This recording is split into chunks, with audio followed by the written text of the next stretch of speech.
Astrônomos estimam que o diâmetro do universo observável passa de 90 bilhões de anos-luz.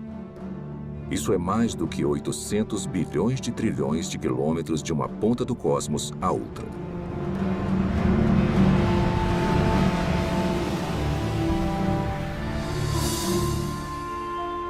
O universo contém pelo menos 170 bilhões de galáxias.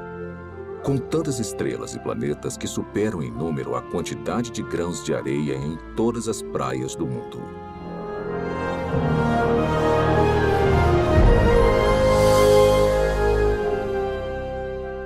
Dentro deste oceano cósmico, uma esfera de água e rochas é lar para mais de 8 milhões de espécies de organismos vivos.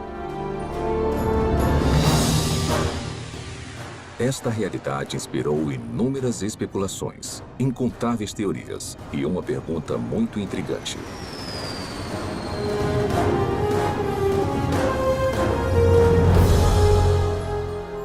Quais são as chances de a vida ter surgido no terceiro planeta depois de um Sol orbitando em um braço espiral da galáxia Via Láctea? Foi simplesmente um golpe de sorte ou haveriam mais aspectos envolvidos além do acaso e das interações aleatórias entre matéria e energia?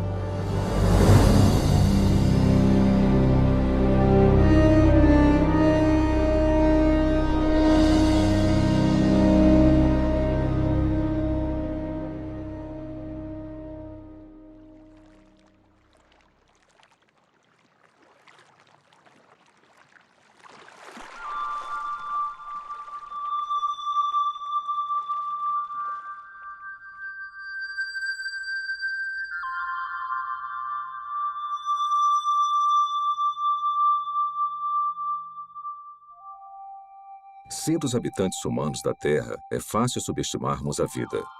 Na verdade, somos mimados por uma abundância.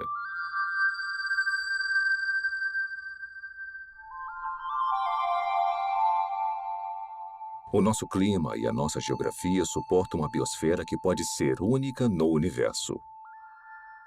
E basicamente não há lugares muito quentes, muito frios ou muito isolados para os organismos vivos prosperarem.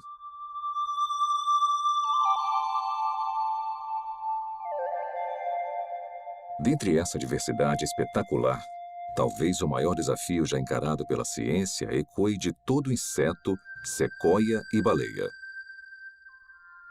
Como a primeira vida passou a existir em um momento em que não havia vida de nenhum tipo? Como surgiu a vida na Terra? Por onde começar? Tem dezenas de teorias. E dá para perceber que tem uma grande diversidade de pontos de vistas, e muitos são mutuamente contraditórios. Para começar a tentar decifrar o mistério, você precisa fazer suposições sobre o que deve ter acontecido num passado distante. Não há provas diretas, porque não tinha ninguém lá para testemunhar o evento. E não tem praticamente nenhum registro fóssil. O que nós nunca observamos, são compostos químicos sem vida, formando uma célula. Então, temos um campo de pesquisa em que a ação importante já aconteceu.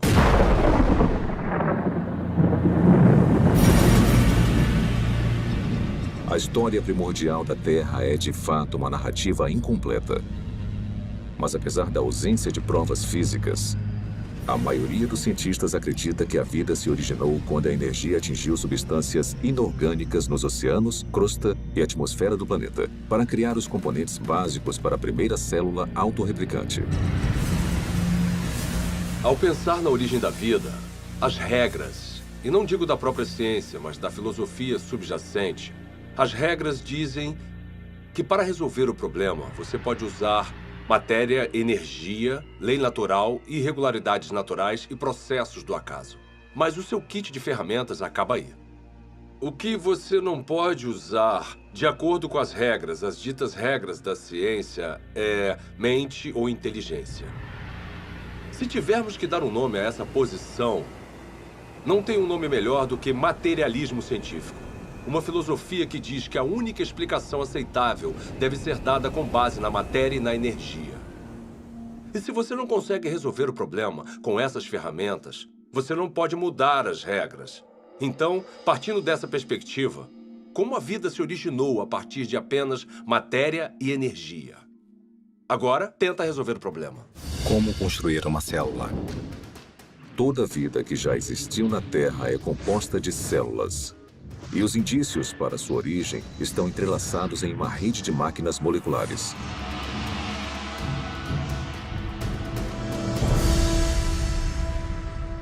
Dentro de uma célula eucarótica moderna, mecanismos biológicos complexos fazem o seu trabalho enquanto estão suspensos em líquido. Não há vida nessas máquinas, mas juntas elas permitem crescimento, movimento, metabolismo e reprodução, as funções vitais da vida.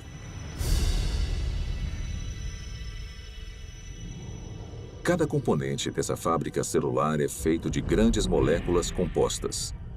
E as mais numerosas são as proteínas. Com funções modernas, as proteínas foram projetadas para desenrolar e copiar informação genética em uma cadeia de DNA. Desencadear reações químicas com formatos encaixáveis. Controlar a passagem de eletrólitos e nutrientes pela membrana celular. Tipo de proteína, cinesina. E carregar recipientes cheios de carga por andaimes, também feitos de proteína, que se montam sozinhos e vão até os lugares necessários da célula. Ampliado 500 mil vezes, um glóbulo vermelho contém 280 milhões de proteínas hemoglobinas, cada uma com a função de carregar oxigênio. Isolando uma delas, descobrimos que cada proteína é feita de centenas de moléculas menores chamadas aminoácidos. São encontrados 20 tipos diferentes de aminoácidos em organismos vivos. A estrutura química distinta de cada molécula permite a formação de mais de 100 mil tipos diferentes de proteínas. A construção começa quando aminoácidos selecionados são organizados em uma cadeia. É um processo que costuma ser comparado à organização de letras do alfabeto em palavras e frases com significado. Se esses componentes tiverem a sequência correta, a cadeia se dobra em uma proteína pronta para cumprir a sua função dentro da célula.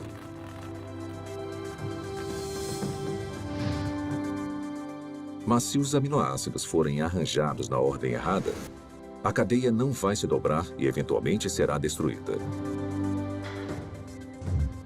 A célula viva mais simples contém pelo menos 300 tipos diferentes de proteínas e o mecanismo biológico necessário para crescer, se reproduzir, converter energia, guardar e processar informação genética e proteger os seus conteúdos do mundo externo. Componentes e funções similares também seriam necessários na primeira célula viva. Agora vamos aplicar essa química básica a uma teoria familiar para a origem da vida. Os cientistas especulam há muito tempo sobre oceanos primordiais cheios de aminoácidos que flutuavam como carrinhos de bate-bate.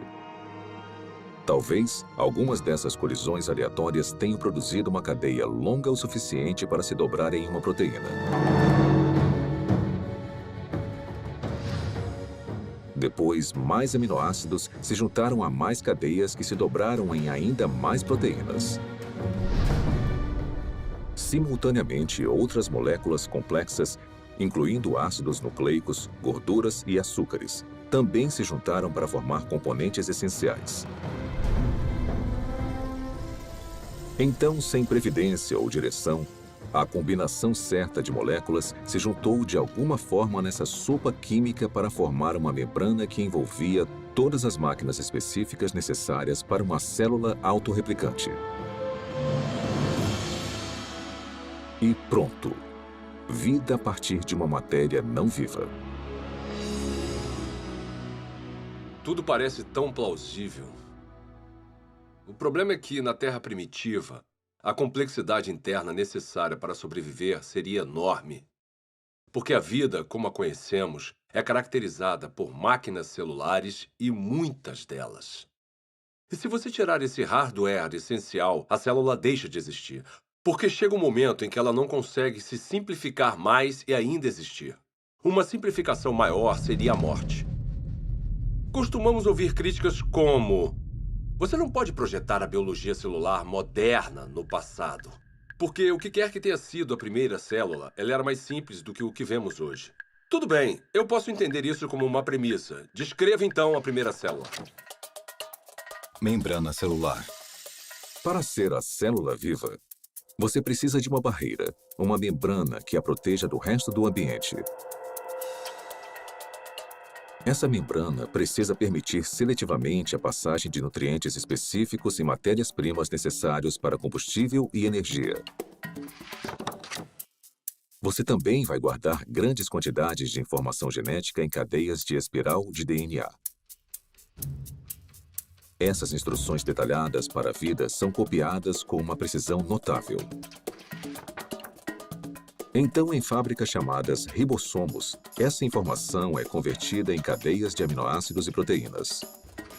Replicação celular. Por fim, você vai estar equipado com tudo o que precisa para reproduzir as gerações futuras de células. Essas funções básicas são realizadas por todos os seres vivos.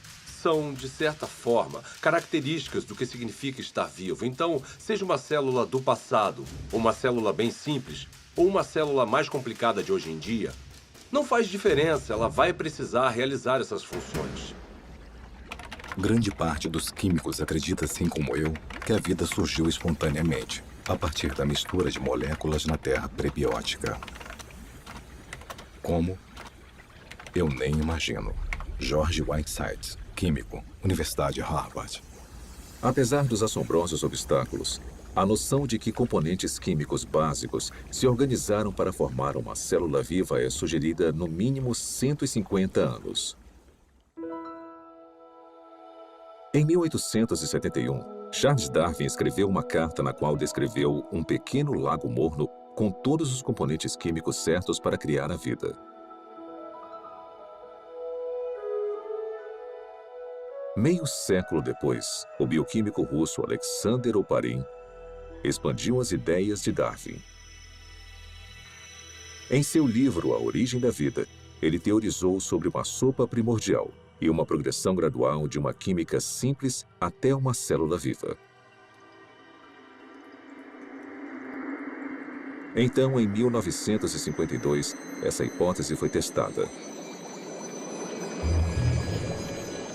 Stanley Miller, um aluno de pós-graduação da Universidade de Chicago, tentou determinar se uma química simples poderia produzir componentes reais de vida. O jovem cientista construiu um equipamento de vidro para simular o ciclo de água antigo e o encheu com uma mistura de gases que supostamente compunham a atmosfera da Terra primitiva. Miller aqueceu os componentes e atingiu os gases com descargas elétricas. Faíscas elétricas para desencadear uma reação. Poucos dias depois, um lodo parecido com piche se formou no vidro. Nele, Miller identificou 4 dos 20 aminoácidos encontrados em proteínas. Pela primeira vez, sob condições supostamente naturais, moléculas cruciais para a vida foram geradas a partir de matéria e energia. Houve muito alvoroço quando o experimento de Miller foi publicado pela primeira vez, porque parecia ser fácil conseguir os componentes dos seres vivos.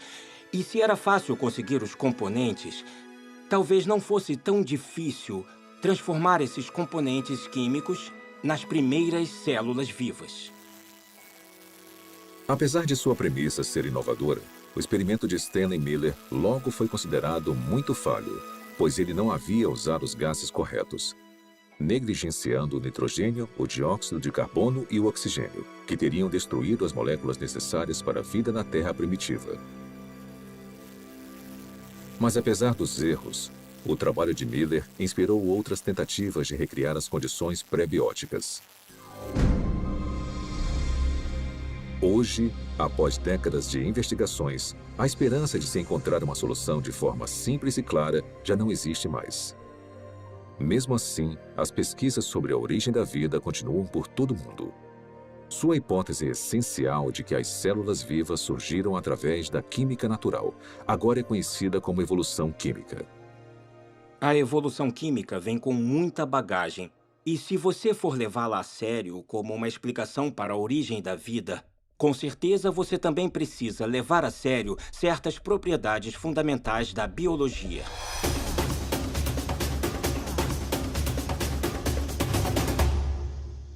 As moléculas envolvidas na vida não têm inteligência, não têm previdência. Elas não têm como saber o que precisam fazer depois para então conseguirem se transformar em química orgânica. Se eu colocar aminoácidos em um tubo de ensaio no meu laboratório, mesmo se eu esquentar e misturar muito bem, e fizer isso por 100 anos, 1000 anos, 10.000 anos ou 1 milhão de anos, nada aconteceria. Aminoácidos, nucleotídeos, lipídios. Sozinhos, eles não representam a vida. São inertes. Não se reproduzem, não guardam informações. De certa forma, são ingênuos. Eles não acordaram um dia e falaram: "Ei, vamos nos juntar e construir uma célula que consiga se replicar." Isso não aconteceu. A química por si só é indiferente ao fato de algo estar vivo ou morto. A seleção natural não funciona para criar a primeira célula porque a seleção natural não consegue operar em nada a não ser que tenha alguma forma de herdar e monitorar mudanças e de escolher o melhor sobrevivente para avançar. Para ter alguma seleção, são necessárias células. Então, se você quer explicar a origem das células, você não pode usar a seleção. Porque a seleção exige a existência da mesma coisa que você está tentando explicar. A seleção natural tem que funcionar sobre uma célula que tenha um sistema genético e que seja capaz de se reproduzir. Sem isso, a seleção natural é completamente irrelevante. A auto-organização é a ideia de que os componentes químicos podem se organizar sozinhos de forma a se transformarem em objetos ricos em informações e com um propósito. As moléculas e os átomos podem se auto-organizar em um certo sentido. O sal seria um exemplo. No sal, tem íons de sódio e de cloreto, e eles interagem uns com os outros porque têm cargas positivas e negativas. Então, essa afinidade natural leva à formação de cloreto de sódio, cloreto de sódio, cloreto de sódio, que pode se compactar de uma forma estereotipada para criar um cristal. Os cristais de sal são a mesma coisa, repetida várias e várias vezes. Se um cristal de sal fosse um livro, seria um livro com uma palavra só. Geometrias com repetições regulares como essa não carregam um tipo certo de informação. Informação que você precisaria para criar uma proteína. A sequência que vemos em uma proteína é altamente irregular. Não tem como prever qual vai ser o próximo aminoácido com base nos que já apareceram. Então, a auto-organização que nós observamos no mundo natural é o tipo de processo errado para a construção das estruturas ricas em informações dos seres vivos. Quando você elimina a seleção natural e a auto-organização e percebe que as moléculas não têm a habilidade de pensar ou se programar de forma alguma, o acaso volta à questão. E os cientistas odeiam o acaso como explicação para a origem da vida. Acaso? Por que o acaso é uma opção tão insatisfatória? Talvez porque muitos analistas fizeram as contas e entendem a grande improbabilidade de sucesso.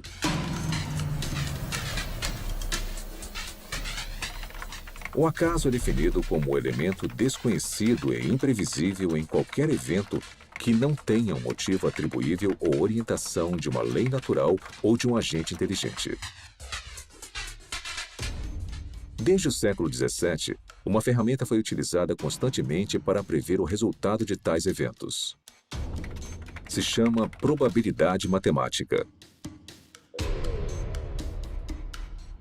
De forma bem simplificada, é assim que a teoria funciona.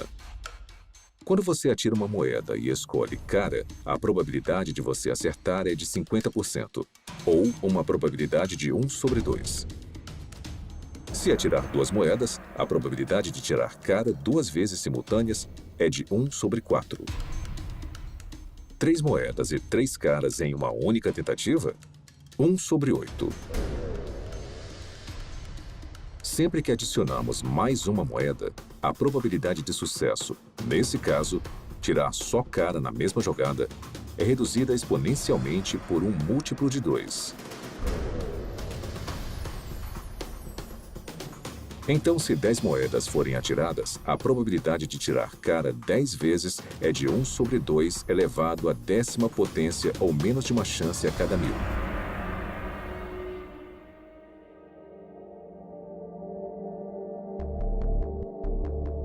Quando aplicado à origem da vida e à formação aleatória de grandes biomoléculas, a teoria da probabilidade esclarece as limitações do acaso como um agente criativo na Terra primordial.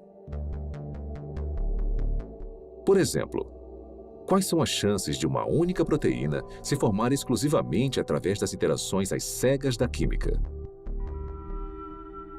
O nosso alvo é uma molécula menor do que a média, composta de 150 aminoácidos alinhados para garantir uma cadeia dobrada. Os pesquisadores calcularam que, na Terra antiga, a probabilidade de sucesso era de 1 sobre 10 elevado à 164ª potência. Ou seja, uma cadeia de proteína corretamente sequenciada a cada 100 milhões de trilhões de trilhões de trilhões de trilhões de trilhões de trilhões de trilhões de trilhões de trilhões de trilhões de trilhões de trilhões de trilhões de tentativas fracassadas. Mas apesar dessa grande improbabilidade, alguns teóricos argumentam que, com tempo suficiente, qualquer coisa é possível. Está bem? Vamos tentar a validade dessa opinião. Vamos começar estabelecendo um ambiente ideal para a evolução química. Um mundo imaginário que dará ao acaso toda a oportunidade de sucesso. Primeiro, vamos lotar os oceanos de aminoácidos. Ou seja, todos os átomos na Terra, incluindo todo o suprimento de carbono, nitrogênio, oxigênio, hidrogênio e enxofre, estão disponíveis para formar 10 elevado à 41ª potência de conjuntos completos dos 20 tipos de aminoácidos usados na criação de proteínas. Depois vamos alterar as leis da natureza para proteger esses componentes dos raios de luz ultravioleta destruidores e da contaminação química na sopa primordial. Agora vamos deixar a química agir para ver o que acontece.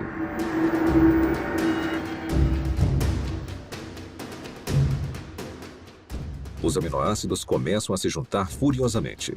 No nosso experimento, uma cadeia inteira com 150 unidades se forma sozinha em apenas 1 segundo. Como os 20 tipos de aminoácidos estão disponíveis, na maioria dos lugares, há uma probabilidade de 5% ou de 1 sobre 20 da molécula correta se alinhar na cadeia. Se a sequência estiver incorreta, a cadeia é destruída imediatamente e se inicia um novo agrupamento. Por todo o planeta, 6 milhões de bilhões de trilhões de tentativas vão acontecer a cada minuto.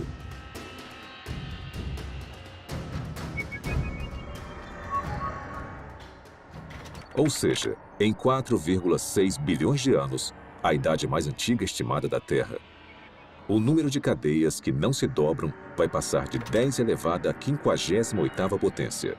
É uma quantidade espantosa, mas não chega nem perto de 10 elevado à 164ª potência.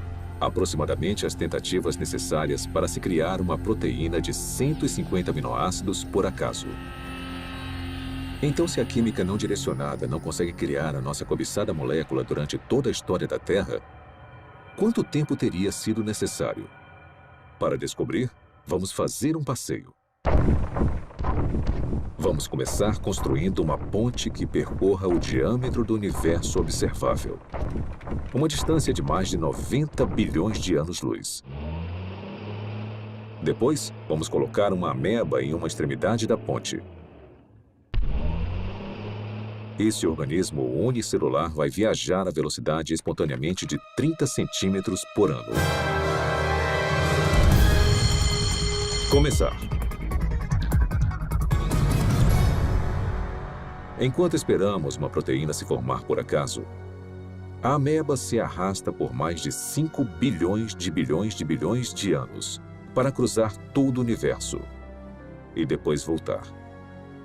Mas esta corrida está só começando. A ameba sai de novo. Consegue chegar à outra extremidade do cosmos e depois volta para casa.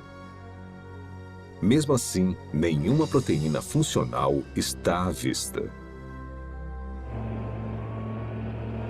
Para a próxima viagem, vamos incluir uma carga, um único átomo.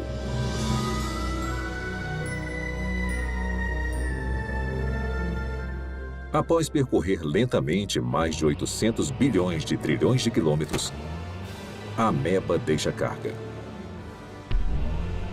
e volta para pegar mais. Será que ela vai voltar antes da nossa proteína sortuda se formar? Com certeza.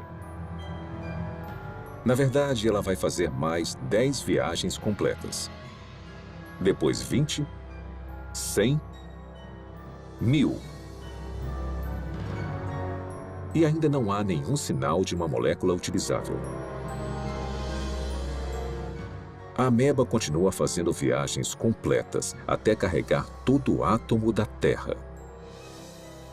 Depois, todos os átomos do nosso sistema solar. Depois, todo o planeta e estrela da Via Láctea. Um átomo por vez. Na verdade, enquanto esperamos uma proteína se formar sozinha, a ameba tem tanto tempo que, se movendo a apenas 30 centímetros por ano e carregando um átomo por viagem, ela vai transportar todo o universo, mais de 56 milhões de vezes.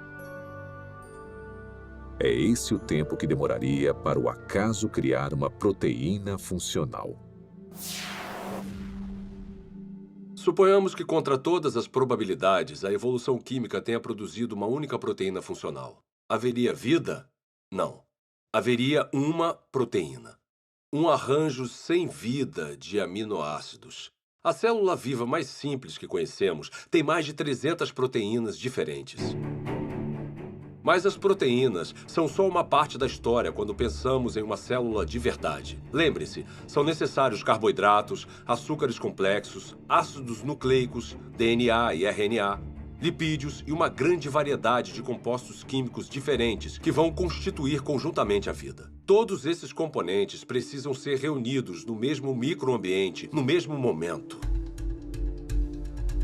Cada componente químico precisa, então, ser reunido e organizado na rede de máquinas moleculares que vão controlar todas as facetas da vida.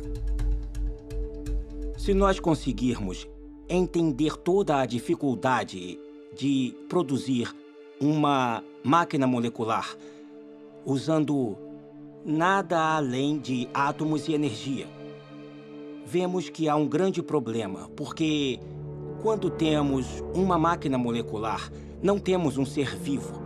Essas máquinas moleculares precisam de outras máquinas moleculares. E mesmo se a natureza fosse capaz de produzir todas as máquinas moleculares necessárias, não seria o suficiente. Todas elas precisariam estar juntas em um espaço pequeno envolvido por uma membrana que chamamos de célula. Pelo meu conhecimento do que é necessário para se criar uma célula, tudo tem que acontecer na mesma hora. Não pode acontecer uma parte por vez, porque tudo trabalha junto em um loop causal. O mais alto nível de organização transcende as partes. A organização espacial na célula Exige que as moléculas estejam no lugar certo na hora certa. O DNA é copiado para o RNA. A polimerase que faz a cópia precisa encontrar o lugar certo no DNA para começar a copiar. O RNA precisa se ligar de alguma forma aos ribossomos, que precisam estar em um lugar específico, e então as proteínas criadas precisam ir a um outro lugar específico. Isto é muita coisa para ser explicada pelo acaso. A probabilidade de eles estarem no mesmo espaço ao mesmo tempo se torna mais do que inimaginável. E a probabilidade deles estarem cercados por uma membrana, assim como uma célula, é basicamente impossível. Tirando o acaso da questão, a busca por uma explicação materialista viável seguiu em várias direções. As teorias incluem superfícies de argila com rachaduras, para onde as moléculas orgânicas poderiam ser atraídas e alinhadas em cadeias de ácidos nucleicos e aminoácidos. Fontes hidrotermais no fundo do mar, que expeliam componentes químicos de caldeirões subaquáticos aquecidos a centenas de graus. E oceanos primordiais cheios de RNA. Uma molécula versátil, capaz de armazenar e replicar informação genética, teoricamente sem a ajuda do DNA ou de proteínas. Propostas como essas causaram um interesse considerável. Mesmo assim, todas encaram o mesmo obstáculo que derrubou o acaso: a transformação de componentes sem vida nas biomoléculas complexas da vida. Esse problema fica evidente na hipótese do mundo de RNA. O mundo de RNA é a ideia de que é possível juntar nucleotídeos suficientes para criar uma cadeia longo o suficiente para se autocopiar e, depois de se copiar, fazer a mesma coisa novamente. Os pesquisadores da origem da vida supõem que a primeira vida era composta de nada além de RNA e podia, de alguma forma, criar um mundo mais complexo, onde há proteína e DNA. Ninguém sabe como isso aconteceria. Desde a apresentação do mundo de RNA, a aceitação da teoria aumentou, apesar das várias limitações, inclusive a durabilidade da molécula. Se você apenas olhar para uma molécula de RNA, ela parece se desintegrar. Trabalhar com RNA é extremamente difícil, porque ele é muito delicado. Ele foi criado para ser um depósito temporário de informação. E, em consequência da sua delicadeza, é muito improvável que ele seja útil como algum tipo de ponto de partida para a existência da vida. Então, o RNA não pode preceder a primeira célula porque precisa estar dentro de um ambiente celular para ficar estável, para ser copiado e para ser útil. Hoje em dia, moléculas de RNA são criadas em condições de laboratório. Para muitos bioquímicos, essas cadeias sintéticas de ácidos nucleicos são pelo menos uma confirmação parcial de que a evolução química criou a vida na Terra primordial. Para criar RNA no laboratório, você precisa limpar as superfícies, limpar as pipetas, usar luvas especiais e deixá-lo coberto. E depois torcer para não haver contaminação, porque se houver, o RNA já era. Depois, você precisa resolver o problema do sequenciamento. Então, você precisa de cientistas trabalhando duro para sequenciar o RNA, tentar combinações diferentes e encontrar uma que possa se copiar. Depois, você precisa ter uma cadeia complicada de RNA, que consiga funcionar como a herança e como a enzima no sistema. E as maiores mentes do mundo estão trabalhando nisso, mas ainda não conseguiram resolver o problema. Refletindo sobre a origem da vida e as implicações do RNA sintético, o químico Robert Shapiro observou: a falha nesse tipo de pesquisa não é a química. A falha é a lógica de que o controle experimental de um laboratório moderno estaria disponível na Terra primordial. Na verdade, as chances contra o RNA se formar sozinho são astronômicas.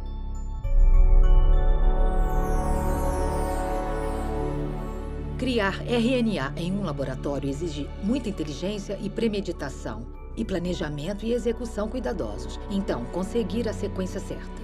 Sem consciência, sem intenção, não vai acontecer. A probabilidade da evolução química é ainda mais enfraquecida pela composição da sopa primordial. Se a sopa primordial tiver existido, ela teria sido um grande caos quimicamente. Há vários tipos de reações cruzadas opostas que teriam acontecido na Terra primordial e que interfeririam com a química que você deseja. Ou seja, moléculas que não são utilizadas pelos seres vivos e que são prejudiciais aos seres vivos. As condições na Terra primordial eram hostis à vida, eram hostis à formação dos tipos de ligações necessárias para criar moléculas biológicas. E foi aí que surgiu um grande problema. Porque a água quebra as ligações que prendem as proteínas. A água quebra as ligações que prendem os ácidos nucleicos, como o DNA. A água quebra as ligações que prendem polissacarídeos, como o amido e celulose. Então, a origem da vida não pode ter acontecido na água.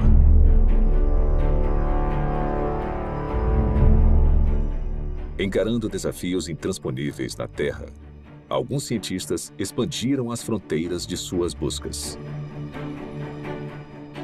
Em 1976, o biólogo vencedor do Prêmio Nobel, Francis Crick, propôs uma alternativa radical para a origem da vida. Crick sugeriu que o nosso planeta foi semeado com organismos microscópicos, que foram transportados de outra parte do universo, por uma civilização alienígena. Essa teoria é chamada de panspermia. 5 anos depois, o físico Fred Hoyle ofereceu uma versão modificada de panspermia, quando teorizou que as cadeias de DNA haviam sido criadas por uma inteligência de uma galáxia distante e se espalharam como sementes de dente de leão em um dia de ventania. Parte desse material genético chegou na Terra. Outra versão da teoria, popularizada pela Rocha de Marte, um meteorito descoberto na Antártida, afirma que micróbios evoluíram em outro lugar da galáxia e vieram até a Terra, em cometas e asteroides. De alguma forma, podemos falar que a panspermia é um abandono da ciência, porque ela coloca o problema além da examinação.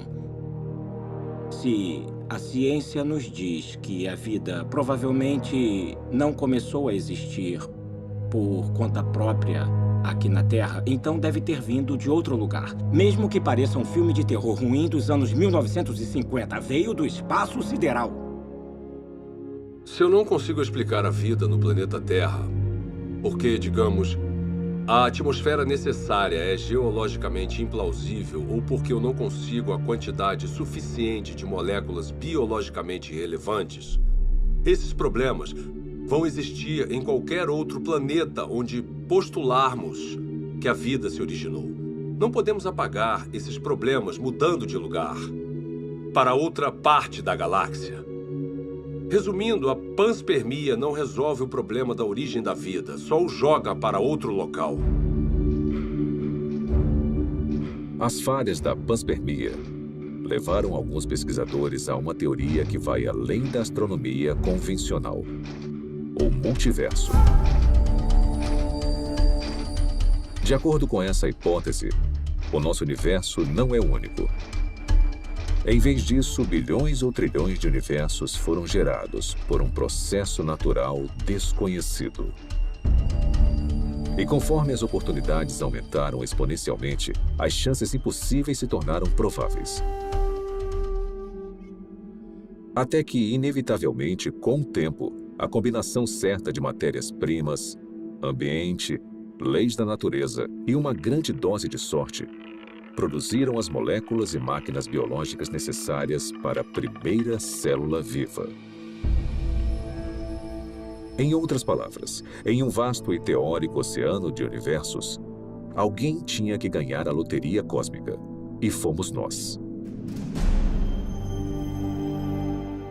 Quando eu leio algum livro sobre a origem da vida que considera alguma proposta para a formação, como digamos, de RNA ou proteínas, e até o autor admite que é quimicamente implausível, eu me pergunto como ele se meteu nesse pepino. Propor um caminho implausível para uma coisa que, para o mundo todo, parece ser planejada. Será que o materialismo científico é provavelmente falso? Ele se meteu nisso porque uma filosofia disse a ele. É a única resposta aceitável.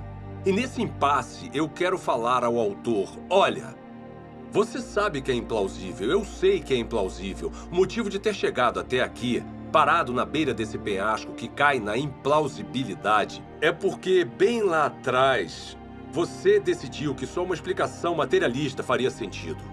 Quantas explicações diferentes e fracassadas dentro da caixa materialista nós precisamos ter antes de decidir que talvez precisemos sair agora dessa caixa.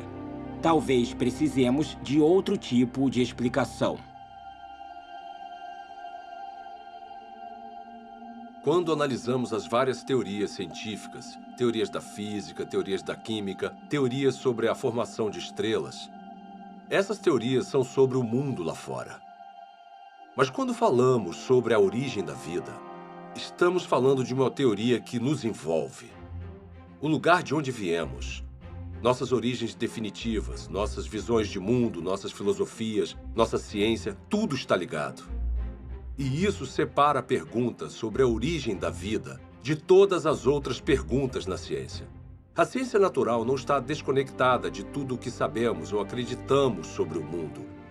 Então, uma pergunta limitada e aparentemente técnica, como o RNA surgiu, pode acabar se ligando no tecido da realidade a uma pergunta muito diferente, como: será que Deus existe?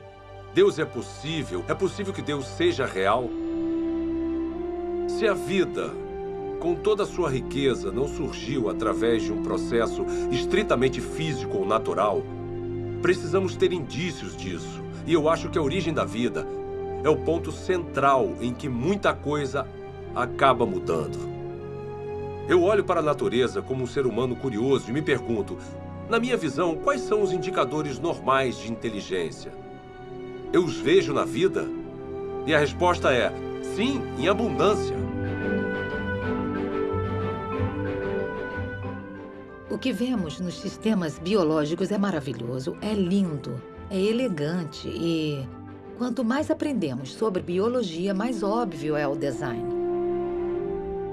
Quando eu comecei a me envolver com o design inteligente, tinha gente postando coisas na internet e falando: eu me formei no MIT e fui para a Universidade de Washington e pós-doutorado em Harvard. E elas falavam coisas como: ela era inteligente.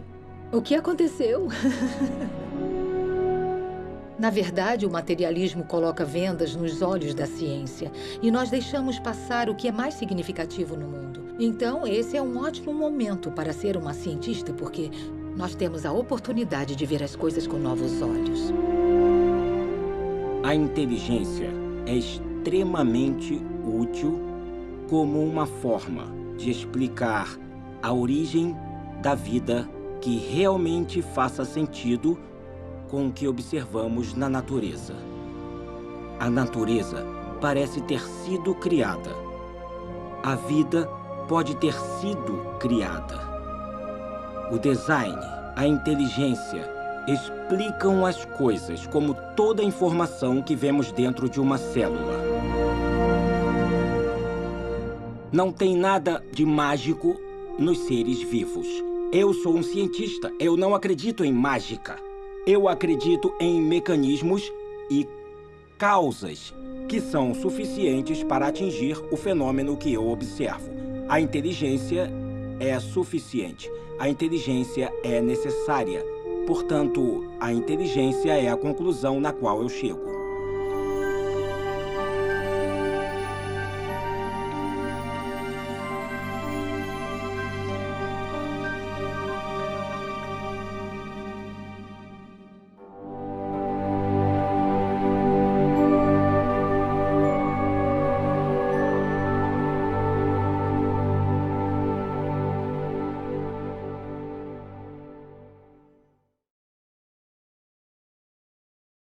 Espero que tenham gostado de A Origem. Foi animador fazer parte de um projeto que chega ao cerne das grandes perguntas que influenciam profundamente a nossa visão de mundo de várias formas. Como a vida surgiu? Será que as interações entre matéria e energia produziram as primeiras células? Ou será que a vida só é explicável como sendo a criação especial de Deus? Nos últimos 30 anos, tecnologias espetaculares permitiram que os pesquisadores descobrissem e visualizassem a rede complexa de máquinas biológicas que trabalham dentro de cada célula viva. Esse conhecimento inspirou o desenvolvimento de um caso científico, convincente para o design inteligente e para a origem da primeira vida. É um caso baseado puramente em provas, lógica e razão. Agora queríamos mostrar um pequeno vídeo que explica os princípios básicos dessa teoria, que algum dia pode revolucionar a forma como a ciência é praticada, ensinada e entendida por todo o mundo.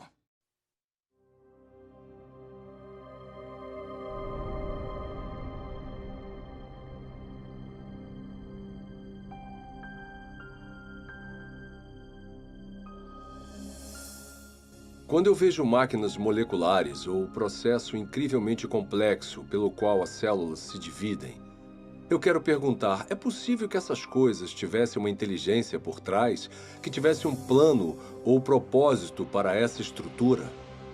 A ciência precisa ser uma busca pela verdade sobre o mundo. Não devíamos pré-julgar o que pode ser verdade. Não devíamos dizer, eu não gosto dessa explicação, então vou deixar de lado. Em vez disso, quando encontramos um mistério na natureza, precisamos pensar em toda a causa possível que possa explicar esse mistério. Um dos problemas que eu tenho com a teoria evolucionista é que ela descarta forçadamente um tipo de causa antes mesmo que as evidências mostrem alguma coisa. E a causa descartada é a inteligência. Desde o final do século XIX, desde a época de Darwin, na verdade parcialmente devido ao que Darwin escreveu em A Origem das Espécies, os cientistas passaram a aceitar uma convenção, uma definição de ciência que excluía a possibilidade do design como uma explicação científica. E essa convenção tem um nome, se chama naturalismo metodológico. Isso significa que para ser científico, você precisa se limitar às explicações que envolvem apenas causas naturais. Você não pode definir a inteligência como uma causa. Mesmo assim, curiosamente, nós sempre tiramos conclusões relacionadas à inteligência. É parte do nosso raciocínio comum reconhecer os efeitos da inteligência. Considerem, por exemplo, essas mensagens hieroglíficas entalhadas nas ruínas de monumentos egípcios. Ninguém atribuiria os formatos e arranjos desses símbolos a causas naturais, como tempestades de areia ou erosão. Em vez disso, as reconhecemos como o trabalho de escribas antigos, agentes humanos com inteligência. O mesmo raciocínio nos leva a concluir que as misteriosas estátuas de pedra na costa da Ilha de Páscoa não foram formadas pelas ações do vento e da água por grandes períodos de tempo. Também não supomos que as plantas podem ter esses formatos familiares sem algum tipo de interferência inteligente. É claro que fazemos essas inferências o tempo todo. E nós sabemos que estão certas, mas a pergunta é com que fundamento fazemos essas inferências? Quais são as características que nos permitem reconhecer a inteligência? Recentemente, em um livro sobre a inferência do design, o matemático William Dembski fez um grande avanço na compreensão do raciocínio do design. Dembski identificou as características específicas dos artefatos que nos fazem reconhecer uma atividade inteligente prévia. Eu cheguei a essa conclusão analisando a forma como nós pensamos sobre o design. Quais são os passos lógicos que nós percorremos para chegar à conclusão de design. Então, o que eu tento fazer é estabelecer critérios confiáveis, empíricos e cientificamente rigorosos para decidir se alguma coisa foi de fato projetada. Eu analisei a lógica por trás e o que eu descobri foi que são necessários improbabilidades, especificação e o tipo certo de padrões objetivos. De acordo com Dembski, seres humanos detectam corretamente a atividade da inteligência quando observam um objeto ou evento altamente improvável, que também tem um padrão reconhecível. Um padrão desses é encontrado em Black Hills, na Dakota do Sul. Se você viajar ao oeste, vai ver vários formatos diferentes nas montanhas. A maioria não significa nada, são apenas rochas espalhadas em vários padrões. Mas o que você não vê são os rostos de Lincoln, Jefferson, Ted Roosevelt e George Washington nas montanhas. O único lugar onde você vê isso é na Dakota do Sul. E isso está lá porque um escultor excêntrico decidiu que queria honrar esses presidentes e passar grande parte da vida esculpindo os rostos deles em uma montanha. Esse padrão é improvável. Uma encosta aleatória também é improvável, mas uma encosta aleatória não especifica nada. Mas nós sabemos que tinham 4 caras que foram presidentes dos Estados Unidos com um padrão específico nos rostos. E esses padrões na encosta da Dakota do Sul combinam com esses rostos familiares. Se eu olhar e ver os rostos, eu vou reconhecer imediatamente que são os rostos dos 4 presidentes, que são conhecidos a partir das cédulas, de imagens na Galeria Nacional ou de pinturas em livros. Então eu percebo que ao ver o Monte Rushmore, que não é apenas uma configuração de rochas altamente improvável, mas uma que combina com certos padrões independentes que indicam seguramente que tem inteligência envolvida ali. Temos então uma pequena probabilidade, especificação e design.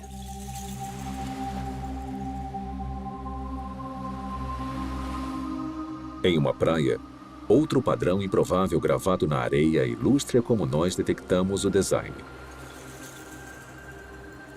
Ninguém inferiria que essa mensagem foi escrita pelo movimento das ondas. Em vez disso, devido às características desse padrão, nós identificamos as palavras como produtos da inteligência. Esse arranjo improvável também está de acordo com um certo padrão independente. Ou seja, o formato das letras que nós reconhecemos do alfabeto latino e as palavras que nós conhecemos do nosso vocabulário. Então, a improbabilidade do arranjo, mais o fato dele estar de acordo com um certo padrão independente, é o que nos faz saber que é um design. Essa ilustração sugere que os critérios de William Dembski para a identificação do design, baixa probabilidade e especificação são essencialmente equivalentes à informação.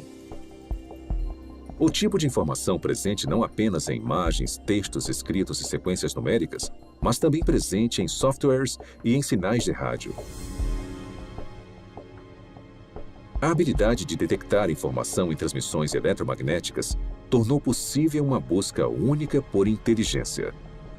Há mais de 3 décadas, astrônomos envolvidos no SETI, um projeto de busca por inteligência extraterrestre, monitoram sinais de rádio do espaço sideral na tentativa de encontrar padrões ricos em informações. Tipicamente, radiotelescópios recebem ruídos aleatórios ou sinais repetitivos simples produzidos naturalmente por estrelas, galáxias e outros objetos celestes. Mas os astrônomos reconhecem que, se identificarem o sinal contendo informações, ele confirmaria a existência da vida inteligente fora da Terra. Alguns especulam que uma civilização extraterrestre possa ter tentado se comunicar transmitindo mensagens na linguagem universal da matemática. Talvez usando um padrão reconhecível, como uma série de números primos. Isso não acontece por acaso. São necessários complexidade ou improbabilidade, vários números primos e também ter um padrão. E tem que ser o tipo de padrão certo, não um padrão que você está impondo. É um padrão que existe objetivamente. Até hoje, a pesquisa do SETI falhou em detectar qualquer padrão ou informação que indicaria que há inteligência em uma galáxia distante. Mas em outro universo, mais próximo de nós, cientistas descobriram uma gama de informações dentro do núcleo da célula viva. O DNA tem uma estrutura ideal para carregar informação. Nos A's, C's, T's e G's, as bases da dupla hélice do DNA, há o potencial para armazenar uma grande quantidade de informação. Na verdade, não há nenhuma entidade no universo conhecido que armazene e processe mais informação de forma mais eficiente do que a molécula de DNA. Um conjunto completo do DNA humano tem 3 bilhões de caracteres individuais. Análises das regiões codificadoras da molécula de DNA mostram que seus caracteres químicos têm um arranjo específico que lhes permite transmitir instruções ou informações detalhadas, como letras em uma frase com significado ou dígitos binários em um código de computador.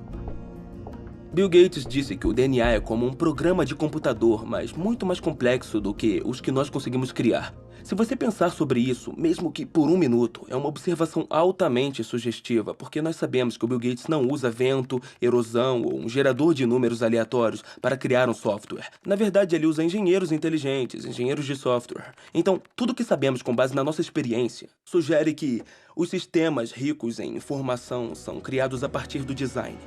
Mas o que pensar sobre o fato de que há informação na vida? Em toda célula viva de todo organismo vivo. Esse é o mistério fundamental de onde vem essa informação? Nos últimos 15 anos, o filósofo e cientista Stephen Meyer trabalhou para responder a essa pergunta. Meyer criou um argumento para desmontar que o design inteligente é a melhor explicação para a origem da informação necessária para criar a primeira célula viva. A informação que a molécula de DNA usa.